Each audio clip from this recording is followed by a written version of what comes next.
Hello again. Today I'm going to talk to you about digital negatives.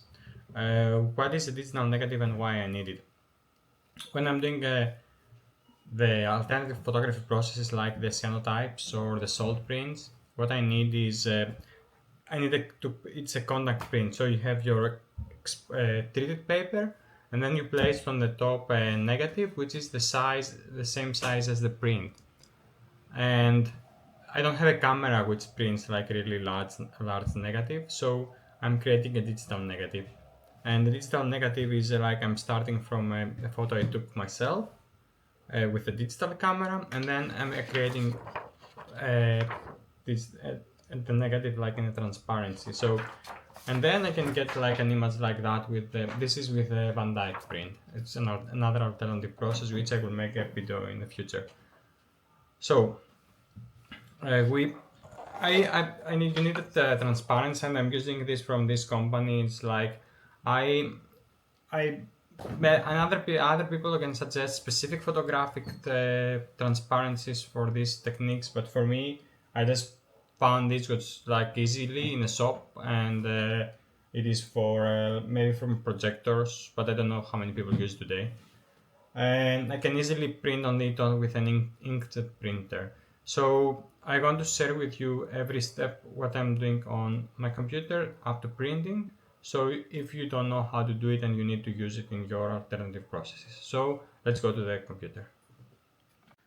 Okay, the first thing is we need to have the image open in Photoshop.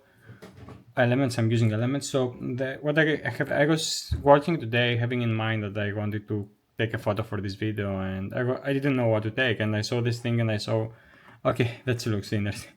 So the first thing I need to do is just this is you don't have to do it for digital negative, but I'm doing it because I want to create square prints. So I'm cropping to square. Then the next step is convert it to black and white. After that, make it invert, and that's quite important because this is the negative. Then I create a new file,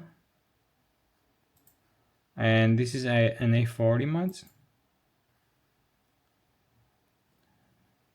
and I'm going to the initial one, and I'm resizing to 17 by 17 centimeters.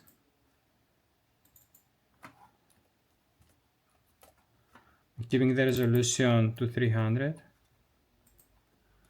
and that should be fine. Then select all,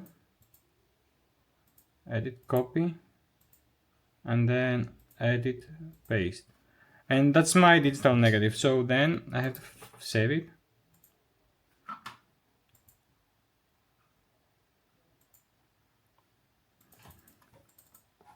And then the next step is to print.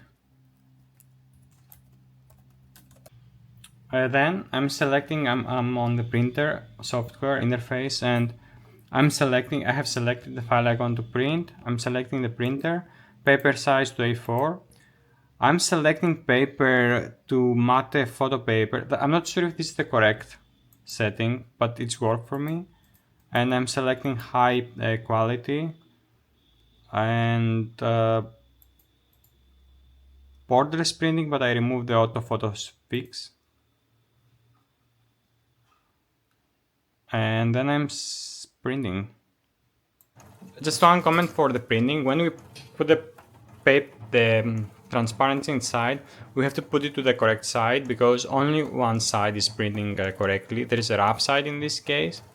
And the printer I'm using is one of the Pixma Canon series, and the model is the G540. And what I want to tell to you is like it's not like the inks you can see the inks from these sides, 2 from this side and 4 from this side, and you put the inks like within bottles inside it, so it doesn't come like with cartridges that you just put place inside. And I'm quite happy with the quality of the prints, and I will maybe do video separately for the printer. And so this is for me quite good to print transparencies and photos in A4 size, and plus that I have the choice to do it in my home. So I will show you now in a few seconds the print and close my presentation or video. Hello again. So this is our final print, and you can use it now for our alternative photography process. One comment I forgot to say when I was preparing the image, we cannot actually, if we are not happy with the contrast of the final image, we cannot actually changing it in the printing process or developing process. So we have to change that on the file preparation, and we can go to the Photoshop and push the contrast to our taste. So today I show you how I am preparing the digital negatives that I'm going to use for, as we said, the alternative photography processes. Thank you very much for watching the video. I hope you like it, and if you think that other people might like it, you can like, comment, or subscribe so other people can see it. Thank you very much again, and I'm looking forward to see you in the next video. Bye!